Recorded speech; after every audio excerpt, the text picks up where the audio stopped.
Hi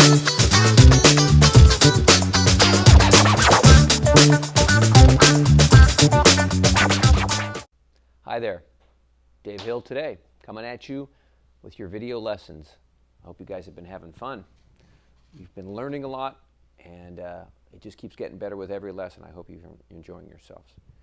Okay, let's talk about what we're going to do today. I know you've been practicing hard, but I'm sure by now you've seen me play enough on these videos that you probably are wondering about some of the other things that are possible when you're working on your solos and you're working on some of your techniques. And we're going to talk about that today, a new technique. So we're going to be talking today about some triad arpeggios. Now you might be wondering, what is a triad arpeggio? Okay, well let's talk about it and explain it. First of all, a chord is the results of harmonizing scale, a scale in fact. And we've talked about what happens when you harmonize scales and you get what happens with the chords and how they become a system of harmony that songs are based off of. Well, when I'm playing chords like this on the guitar, I'm basically playing combinations of roots, thirds, and fifths, right? In this case, I'm playing three roots. Because I'm playing three A's. I'm playing 2 fifths. I'm playing 2 E's, and I'm playing 1 third. But altogether, it forms a very usable voicing for a chord, in this case called A major, okay? Now, sometimes you want to create the notes of a chord in a melody without necessarily playing all the notes at the same time, okay? So how do you do that? Well, that's what a triad arpeggio is, or that's what any kind of arpeggio is. It's the notes of a chord played melodically or played as a melody, okay? So what we have when we have a triad arpeggios, instead of playing all the notes together, we spread the notes out so it creates a melody. So here's root, third, fifth, root in a triad. Right? Now, you still have some extra strings here on the top, so why don't we utilize those as well? And that's basically every note of A major triad in this position of A. Now you'll notice that I had to put a third on this string to play from the bottom, right? Rather than just go like this. Because that just sounds like the voicing of the chord. But I haven't picked up every note of the chord that I can play along the way. So I grabbed the third on the bottom because that's where it is. I could have also played it there. But that's every note for an A chord spread out in a triad arpeggio. And the best fingering I found is the one that I wrote on the board there, where you have the root here, you stretch with your fourth finger to get the third, and then you play the fifth, the root, the third, the fifth, and the root. And then you can also play the third up at the top again. Okay, so that's going to sound like this now.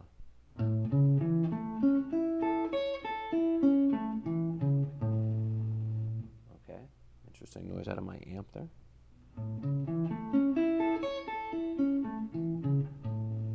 Okay, so that's an A major triad arpeggio, basically based around the fingering pattern 4. Okay, and I guess the reason that I play the third here, one of the reasons, is in fact because I'm going to utilize a type of picking that facilitates or enhances a lot of the arpeggios I'm going to show you today, and that's called a sweeping style pick. In other words, I'm going to start with an upstroke, and then I'm going to play down right here. And the reason I'm going to do that, because then basically 1, 2, 3, 4, 5, 6 notes in a row will be a downstroke. So I'll go up, down, down, down, down, down, down, up. And that makes for a kind of a certain efficiency that will be helpful in some situations. So we'll talk more about that, but I just wanted to tell you that's what I'm doing with my right hand. Okay, so that's our pattern 4, A major triad, okay?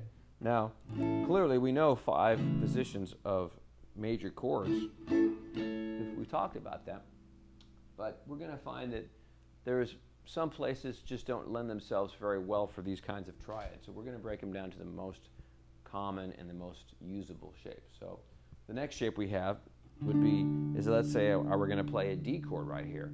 Okay, there's the D chord I would play, but what does the triad look like that I would play there, the triad arpeggio? Well, once again, rather than put the third on this D string here, on the 4th fret, I take the third on pattern 2, and I put it here. And I do that because, once again, I can get a sweep with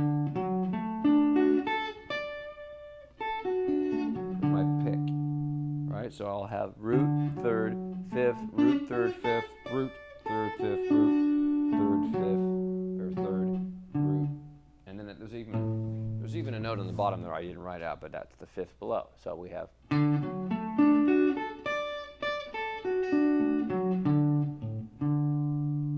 So together, 3 and 4 and.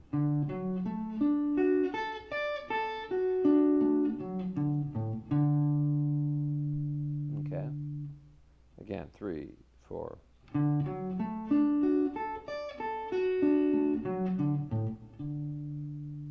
Okay, so let's review the first one.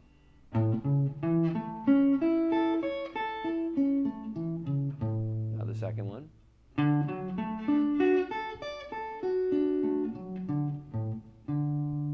Okay, so these are involving a little bit more finger stretching, right? But that's okay.